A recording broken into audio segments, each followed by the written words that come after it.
It's another edition of Time About the Movies. Today we're taking a look at the two movies of April 29th, 2005. This is, of course, the weekend before the summer movie season kicks off, and one of these movies was actually supposed to come out a week after this, but they changed it because of something big that was coming up in May that we'll eventually get to. But let's take a look at these two movies. We have a movie based off of one of the most beloved science fiction properties of all time, and we also have a Vin Diesel-less Triple X sequel. So does that mean it's going to be better than the first film?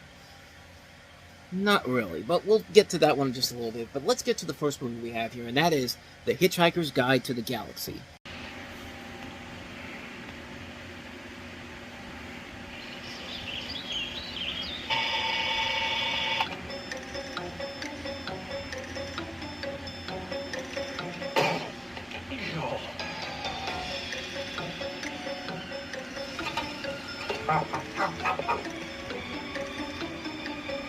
Arthur, what if I told you I was from another planet? What the hell are those things? Attention, people of Earth. I regret to inform you that in order to make way for the new hyperspace express route, your planet has been scheduled for demolition. Have a nice day. Hang on, we're hitching a ride.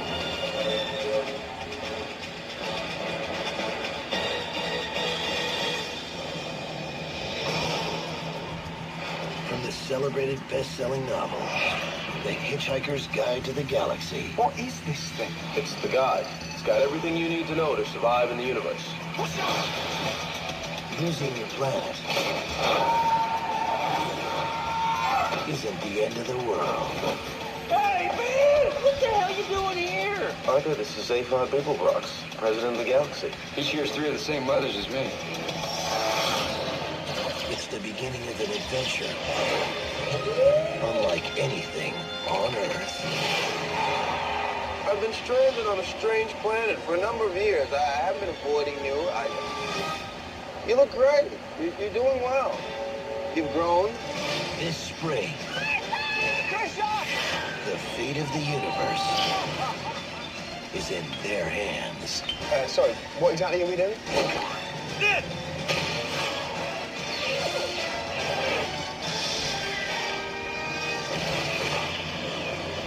The Hitchhiker's Guide to the Galaxy. Don't leave Earth without it. Ah! Sir, Quad, what was that? The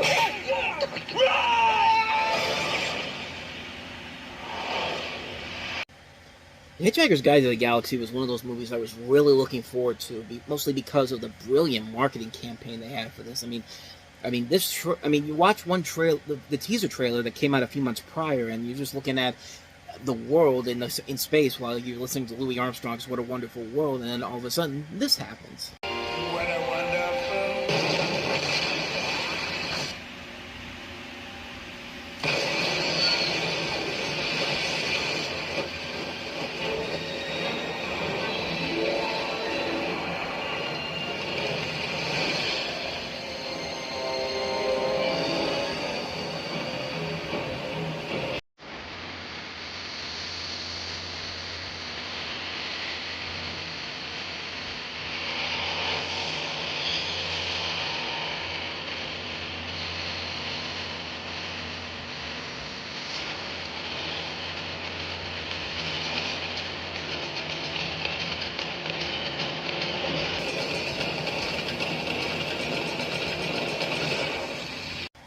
Which was actually such a good teaser trailer that Disney decided to use it again, this time to promote their upcoming animated feature Chicken Little. What a wonderful...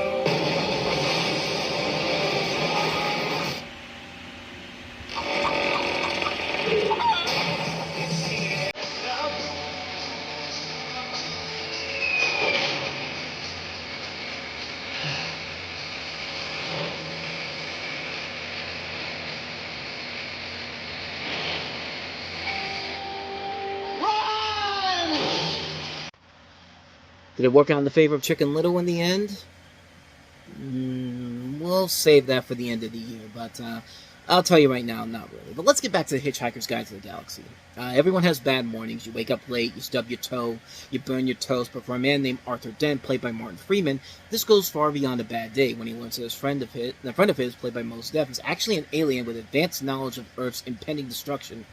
He's transported off the Earth seconds before it's blown up to make way for a new hyperspace motorway, and if that's not enough, thrown in by being wanted by the police, Earth 2, an insane electronic encyclopedia, no tea whatsoever, a chronically depressed robot played by Alan Rickman, and the search for the meaning of life, and you've got the greatest adventure off Earth.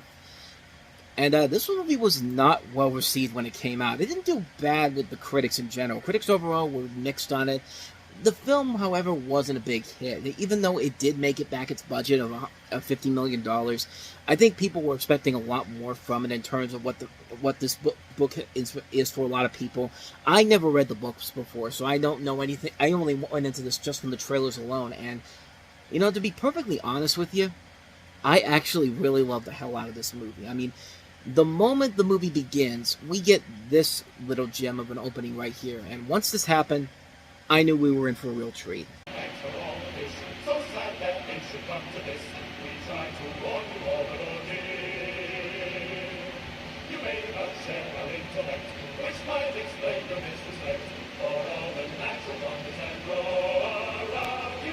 So long, and thanks for all this. I mean, what more do you have to say about that opening? It's an opening where you have these dolphins sing "So long and thanks for all the fish" as they know that the world is about to explode, and they leave Earth before anything else happens in the movie, and just with a great song in there, just, well, what can you say, man? That's just a perfect way to set yourself up for this incredible opening to this movie, and the movie itself really is fun. You can tell they put a lot of time and effort into this. There is CG in here, but you feel like there's a lot more practical effects in this movie than a movie like of this caliber would have. You got a great cast to work off of. Martin Freeman is pretty good. Sam Rockwell, Mos Def, Zooey Deschanel, Bill Nighy, Alan Rickman playing the voice of the robot. I can't remember his name now. Marvin the robot. And you got Warwick Davis, Bill Nighy, Helen Mirren, John Malkovich, Stephen Fry. Tom Lennon from Reno 911 is in here. Just a really good cast in general, and just like I said, you could tell that they put a lot of time and effort into this, because yeah, it looks like there's a lot of CG in here, but there's also a lot of practical effects, it looks like, and ways that they kind of move around it to make it look like the CG effects look more practical, and it's very well done. This is a highly ambitious movie that I think is a ton of fun on a number of different levels. It has a lot of very funny moments, too. This is directed by Garth Jennings, who would later go on to become known as the director of the Sing movies, which are kind of underrated, honestly. Those are those movies that you didn't really think you're going to get a whole lot from because they're made by the same people that did Despicable Me, but they're actually kind of good. Like, the first one I thought was one of those big surprises that really came out of nowhere. The second one, also pretty good, too. I thought the second one was also kind of fun. And a lot of the great stuff that this director can do is in this movie. It's very fun stuff that he's able to work with here. The atmosphere, the comedy, the casting, the ways that they do stuff here. Like, things will just happen for the sake of just out of nowhere. Like, there's one scene in particular I'll always remember when, just out of nowhere, a giant sperm whale falls from the earth, and he's thinking about how he's contemplating the life and how he's going to die, and it's just like, it's a perfectly silly, over the top scene that you buy into it because you're just sucked into this world that they're bringing you into. Some people say it's not quite the source material that they had in mind, but honestly, as somebody like me who didn't really go into this knowing too much about the books in general, I think this is a ton of fun. I think this is a film that is very much underrated and definitely deserves a reconciliation over time itself. I mean, this is the movie that probably should be getting more respect as the years go on. I don't know if it quite has that in general, but I thought it was a ton of fun. It's a movie I really loved. I liked it back then. I really love it now. It's a fun movie. I can't recommend this one enough. If you go into it with the right mindset, you can have a hell of a time with The Hitchhiker's Guide to the Galaxy. Easily. Hands down. I do recommend this movie a lot. So with that said, let's go ahead and move on to our last movie that we have here, and that is Ice Cube and XXX State of the Union. In the center of American power, We are at a critical moment in our history. An attack is being prepared. Some men die, so others may live. On a target Don't secure! Lock us down! you never expected. Mr. President, an NSA chapter was just hit on our own soil. Whoever attacked us knew exactly what it hit. We have to go off the grid now. I want to give you a job. Be just like old times. Last time I ended up in here. Darius Stone, trained sniper, top scores, urban recon, demolition, led a mutiny against a 4-star general. Darius Stone no longer exists. Who the hell am I? You're the new Triple X. God bless America. Now, one man is discovering that the greatest threat to our nation Secretary of Defense Deckard? comes from within. They got tanks and choppers. This man is making a move on the U.S. Capitol. I'll do whatever it takes to best protect this nation. You're going to take the president out, huh, Captain? You are. They pull the trigger, you take the fall. Cleanest revolution in history. Fellow Americans, our union is strong. Everybody out! To deal with these guys, I'm gonna need some serious gear. If you need anything. Anything? You're not getting away with it. What can one man do? We can have tanks waiting. Let's crash this party. That's what I'm talking about!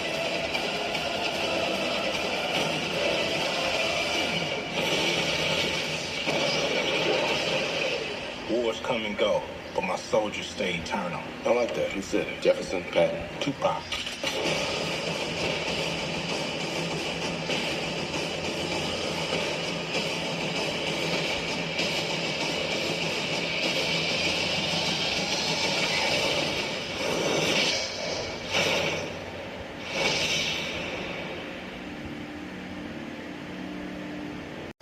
So how do you celebrate dismantling whatever was left of James Bond Would Die Another Day in 2002? Steal the director for your sequel without and don't get Vin Diesel back or anything. In fact, they were initially, him and Rob Cohen were originally intended to be back for the sequel, but they both dropped out due to scripting issues, and and I can pretty much tell you why this movie didn't work right from the get-go, but let's go ahead and get into the plot itself. So in this movie, Samuel L. Jackson's agent Augustus Givens has selected an imprisoned former U.S. Navy SEAL Darius Stone, played by Ice Cube, as a new agent into the Triple X program and has him travel to Washington, D.C., where they track a splinter faction of the U.S. military that attempts to overthrow the U.S. government and assassinate the president. Led by Secretary of Defense and former 4-star General George Deckard, played by Willem Dafoe, Stone's former commanding officer, whom he once led a mutiny against, but he's targeted for assassination by a radical splinter group of dissenters deep within the United States government. The new Triple X must uncover the insurgents from within. It is the nation's only hope to stop the first coup d'etat in American history. Certainly will never happen in real life. I mean, nothing like this would happen about 16 years later, after a president refused to accept the election results and basically caused a coup on January 6th of 2021. No, clearly will never happen in real life. Absolutely, never in a million years. But I digress. You could pretty much tell what's wrong with this movie right from the get-go. The original Triple X was supposed to be the hip, stylish, cool, in-your-face James Bond movie, like a younger James Bond. But does any of this feel like a Triple X movie to you? Because it certainly did not for me. Like, when I looked at this movie, and I look back on it nowadays, it feels like a film that was probably rewritten as something else entirely, an original concept, but they needed to do something similar to what they did with Die Hard 2, and just take a script that they had been working on for several years and rewrite it to make it a sequel to something else entirely. And unlike Die Hard 2 though, which is fun on its own on a number of different levels, this movie does not work by any means necessary, and it's just, you could see why from the get-go. Like, the plot makes no sense whatsoever. The casting overall, I mean, I like Ice Cube a lot. I was really looking forward to seeing it just because of Ice Cube being in it. But, man, what a blown opportunity this was. Because Ice Cube is trying his hardest to save the movie, man. He's the one thing in this movie that I did genuinely enjoy. But at the same time, like I said, there's not really, he's given a whole lot to do, because the story in general isn't really that strong overall, and it's just a film that is very convoluted. It's trying to be like this smart, savvy political thriller, but it's just like, that's not what we got. That's not what made the first Triple X movie a success. I mean, this movie completely goes against everything that the first Triple X movie was supposed to be about. It just feels like it's a stale movie that just feels like a completely different project in general.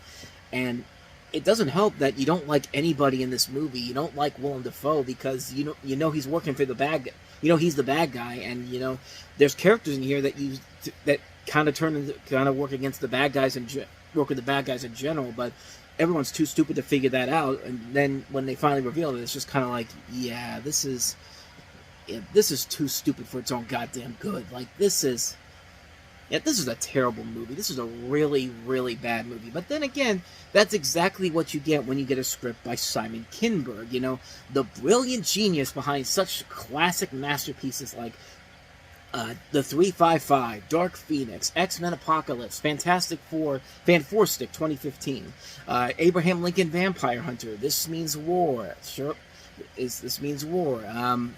Yeah.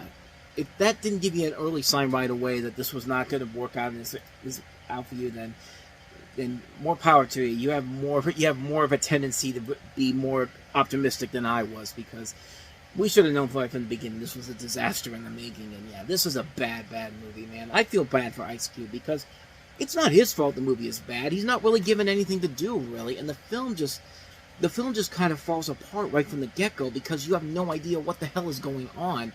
And, like, again, it doesn't feel like anything you would see from a Triple X movie. Like, this feels like a completely different film altogether. This feels like a completely different series of films altogether, and it just didn't work. It's a mess of a film, a sloppy film, a bad film, waste of talent all around. Just not a good movie, man. Avoid this one like the plague. This is a terrible film.